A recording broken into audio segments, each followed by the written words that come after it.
Oke bosku, assalamualaikum warahmatullahi wabarakatuh. Ketemu lagi dengan saya di Oppo by Channel ya bosku.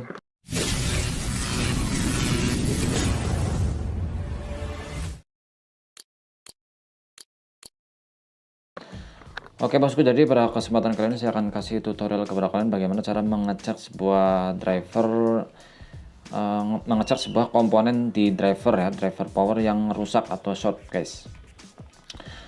Oke guys, jadi ini saya ada driver Bostrap V2 ya, Bostrap V2, dan ini adalah barang retunan yang kebetulan kemarin ini ada yang pecah ya.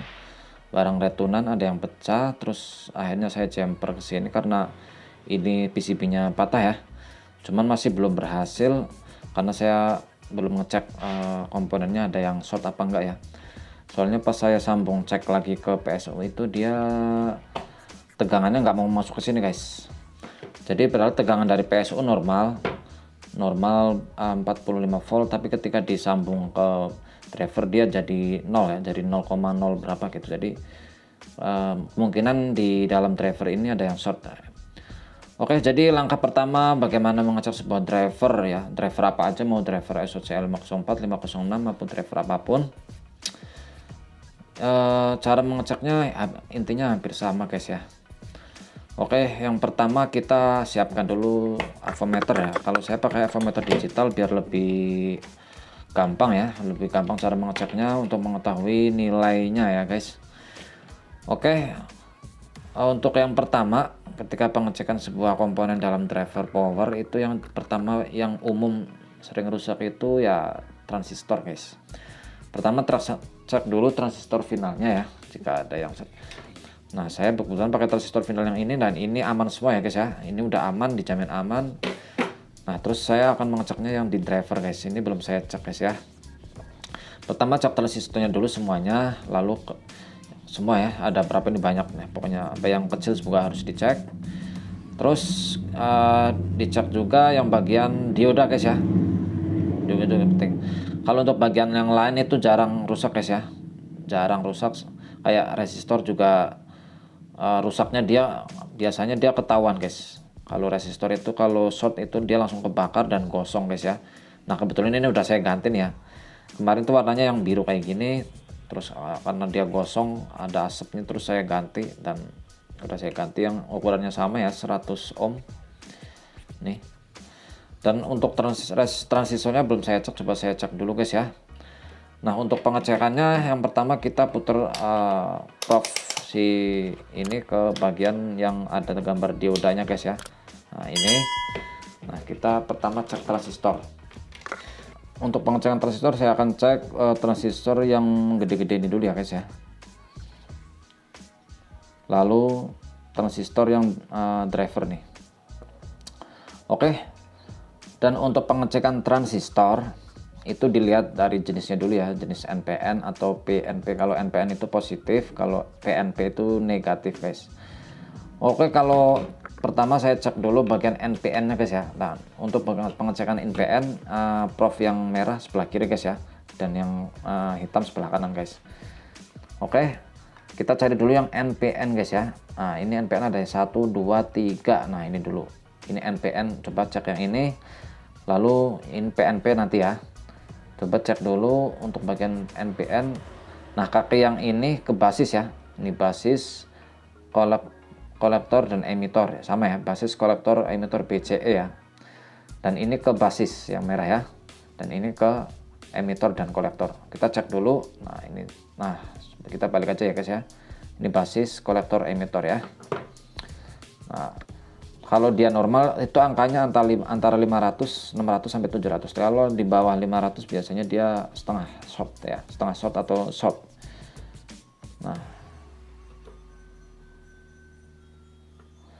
Nah, itu angkanya ada 600 lebih ya, berarti masih normal. Terus kita pindah ke sini. Ini juga normal ya. Berarti ini yang NPM normal. Terus kita lanjut ke sini lagi. Nah, ini juga normal guys ya. Nah, coba cek lagi yang ini. Nah ini juga normal.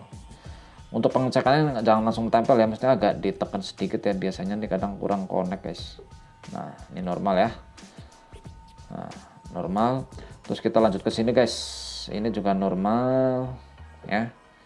Ini juga normal. Nah, ya normal guys ya. Berarti untuk bagian transistor yang gede ini, yang driver normal semua ya. Nah, terus kita lanjut ke bagian yang PNP sebelah sini guys. Nah, kalau PNP itu kita balik dulu guys ya. Kita balik profnya yang kiri yang hitam ya. Ini juga sama BCE, yang ini ke B, ini ke C dan E ya. Nah, BCE, BCE, BCE sama ya. Oke, kita cek dulu guys. B, nah B yang sini berarti ini ya. Tuh, B. Nah, B yang sini. Oke, angkanya berapa? Oh, dari sini dulu guys, maaf. Dari yang atas dulu. Oh, nah itu kan. Itu ada angka yang tidak normal guys, 0,07. Ini juga sama 0,06, berarti dia short nih guys ya. Nah, short nih. Oke, kita ini short ya, nanti kita ganti. Tapi kita cek dulu yang dua ini biar nggak penasaran guys. Oke, ini lancar ya. Ini normal dan ini juga normal. Nah, ini normal juga. Dan ini juga normal guys. Berarti yang short yang ini guys ya. Nah, kalau ketika kita udah mendapati yang short, kita langsung ganti aja guys ya. Kita ganti dulu, baru nanti kita pengecekan transistor yang lain gitu guys. Oke, saya akan ganti dulu ya guys ya. Saya akan cabut dulu, langsung ganti yang normal. Nah, oke guys, sudah saya ganti ya yang tadi yang ini guys ya. Oke, tapi sebelum, maaf nih tadi lupa ngomong, sebelum masukin ke PCB gini, dicek dulu ya, langkah baiknya dicek dulu itu normal apa enggak. Kalau normal baru dipasang ya, baru disolder, jadi enggak dua kali kerja. Tapi coba kita tes lagi pas udah di PCB ya. Nah, angkanya sudah normal guys ya.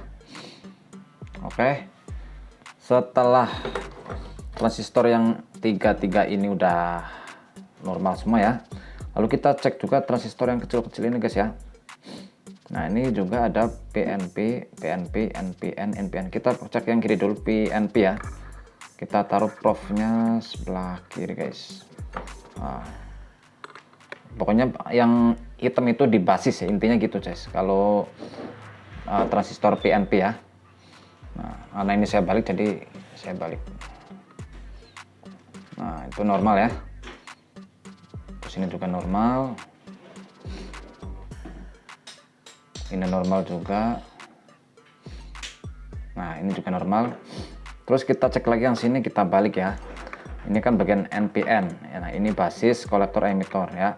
Ini pokoknya basis yang merah kalau bagian yang NPN ya, atau positif. Nah, itu normal ya guys ya. Oke, normal. Ini normal juga. Nah, ini agak mencurigakan juga guys. Ini angkanya cuma 100 ya. Nah, kalau udah kayak gini sebaiknya kita ganti ya. Tapi coba kita tes dulu yang tengah guys. Kita tandain dulu yang ini guys ya. Ini kayaknya mencurigakan nih. Angkanya cuma 100 soalnya. Nah, kita tandain dulu, kita tekuk. Lalu kita cek yang tengah juga ya. Nah, ini NPN, NPN berarti positif ya. NPN. Oke, kita tes dulu. Oke. Nah, kita tes dulu ya.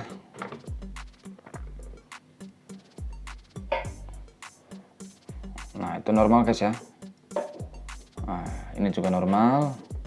Terus yang bagian ini juga kita tes. Nah, ini tes juga ya. Ini basisnya di sini, berarti di sini basisnya. Kita tes juga ya. Nah, normal guys. Nah, ini juga normal guys ya. Oke, kita langsung ganti dulu yang ini guys ya. Kita ganti dulu ya. Yang sepertinya setengah short ya. Kalau angkanya masih ada lumayan tapi nggak sesuai, berarti dia setengah short. Nah, untuk penggantian yang ini coba kita cek dulu ya, jenisnya apa. Tip 41 boleh diganti pakai tipe lain asalkan jenisnya NPN guys ya.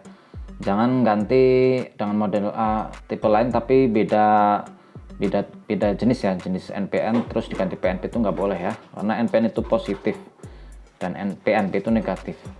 Boleh dengan seri yang lain tapi jenisnya harus sama ya, boleh gitu. Oke, kita langsung ganti aja ya. Ini jenisnya tip 41 F, tip 31, maaf ya. Oke, kita ganti dulu guys. Nah oke guys, sudah saya ganti guys ya. Dan sekarang kita akan cek bagian diodanya guys ya, apakah normal atau pas short ya.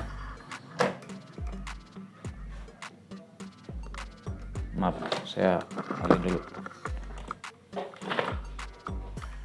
Coba kita cek diodanya. Oh, kebalik cek, maaf. Untuk yang bagian yang ada garis putih kita kasih yang top hitam ya. Tuh. Nah, itu normal ya guys ya. Sini juga sama. Untuk pengecekan dioda pokoknya yang garis putih yang ada perf hitam negatif gitu guys. Oke, coba kita tes dulu ya. Kita udah ganti yang short tadi ya. Intinya yang short udah diganti semua, ada 2 piece, ada 2 komponen tadi ya. Coba kita cek dulu di PSU ya. Kita pasang finalnya dulu guys. Nah oke guys, ini udah saya sambung ke bagian finalnya ya, final, dan saya udah sambung juga ke bagian PSU nya guys. Nah sekarang kita akan sambung ke bagian input dulu guys. Input belum saya sambung guys ya. Input saya sambung dulu. Nah setelah itu kita jangan langsung sambung ke bagian speaker guys ya. Kita tes dulu tegangan yang masuk, lalu tes DCO nya juga ya. Kalau aman semua baru kita sambung ke bagian speaker guys. Oke, kita colokan dulu ke listrik ya, jangan sambung speaker dulu. Oke, kita tes dulu ya, prof hitamnya ke ground ya, lalu prof yang ininya yang positif ke bagian yang kita cek dulu tegangannya guys ya. Kita putar ke bagian 200, kita cek dulu tegangan yang masuk apakah aman. Nah ini udah normal guys ya, 47. Saya pakai tegangan 35 karena udah melalui PSU jadi tegangannya naik ya. Ini 47 dan ini juga, nah ini sama 47. Lalu kita cek DCO nya guys ya, DCO yang out speaker ya. Ini sama, ini juga sama, sini juga boleh. Nah DCO nya juga ada 0. Kalau kayak gini berarti udah aman guys ya. Kita langsung tes ke speaker ya, kita sambung kabel speakernya guys. Nah oke guys, kabel speakernya udah saya sambung ya, dan ini udah saya konekin juga ke input dan speaker guys ya. Ini kabel speakernya, ini buat pengetesan aja apakah sudah normal yang tadi short ya guys ya. Oke, kita langsung nyalakan musiknya sekarang guys. Nah kita putar potensinya. Nah sudah normal guys ya.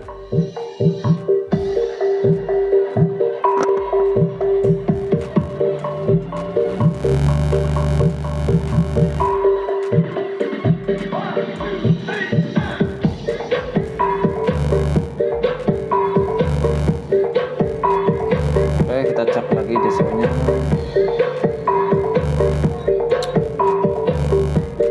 Untuk DCO aman ya guys ya, 0,01. Coba kita lihat biasnya. Kita cek biasnya guys ya. Biasa juga aman 36. Aman lah guys.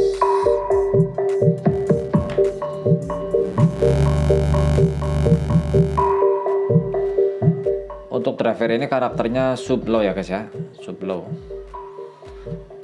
Tapi untuk biar sub low lebih enak, saya sarankan menggunakan driver MCRD V3 guys ya. Kalau ini yang komponennya yang standar ya. Kalau mau yang lebih bagus lagi harganya lebih mahal lagi guys. Tapi ini udah cukup bagus, sudah cukup clear. Ini cuma saran aja guys ya. Ini juga pasti udah mantap sih. Tapi biar kalian biasa ngerasain bass yang lebih mantap lagi, pakai yang MCRD V3 guys. Nah oke guys, itu aja ya untuk tutorial kali ini, semoga bermanfaat. Sebenarnya dalam perakitan sebuah power ampli atau power itu gampang ya, gampang susah. Jadi gampangnya ya semua udah ada petunjuknya di sini. Untuk bagian tegangan, input dan out speaker udah ada ya, tinggal sambung-sambung aja guys. Dan yang susahnya itu ketika dapat yang short, yang rusak ya guys ya, atau komponen yang tidak normal. Terus kadang juga kita beli baru juga belum tentu pasti benar ya guys ya, belum tentu normal, belum tentu dijamin normal beli baru. Karena kemarin saya beli SOC 506 di online itu ya Ada yang pemasangannya kebalik guys, terutama di bagian dioda ya. Kalau resistor kebalik sih no problem ya, tapi kalau yang kebalik itu dioda itu bahaya guys, karena arusnya bakal balik lagi ke trafo ya kan, jadi mengakibatkan trafo panas ya, karena induksi yang berlebihan. Trafonya bisa panas dan ngebul lama-lama ya, kalau diterusin bisa kebakar juga trafonya guys. Waktu itu saya pernah ngalamin kayak gitu guys. Jadi untuk alangkah baiknya kalau kalian beli sebuah driver power ya, kalian cek dulu sebelum dipasang guys ya. Alangkah baiknya jika kalian punya alat tester ya, avometer atau multitester digital boleh, yang murah digital guys. Itu harus punya ya, minimal harus punya untuk pengecekan sebuah komponen sebelum dipasang di bagian power, sebelum dipasang ke power guys ya. Minimal cek dioda dan transistornya gitu aja guys ya. Kalau untuk komponen lain sih jarang guys, jarang rusak. Kalaupun rusak dia ada gosongnya gitu, gosong pasti rusak dia kan kalau resistor. Nah kalau transistor kalau rusak tetap aja bentuknya kayak gini guys, tetap mulus kayak gini, nggak ada yang kebakar atau tanda-tanda yang lain guys. Jadi harus dicek pakai alat dulu ya guys. Oke guys ya, segitu aja tutorial kali ini, semoga bermanfaat buat kalian, dan jangan lupa share, like, dan subscribe video saya guys, biar saya lebih semangat lagi dan berbagi ilmu-ilmu yang bermanfaat. Intinya di sini saya masih belajar ya, saya cuma share pengalaman pribadi ya, bukan maksud untuk menggurui atau mengajari yang sudah senior ya. Bagi yang pemula, mari kita belajar bersama-sama. Thank you, selamat, sampai jumpa lagi. Wassalamualaikum warahmatullahi wabarakatuh.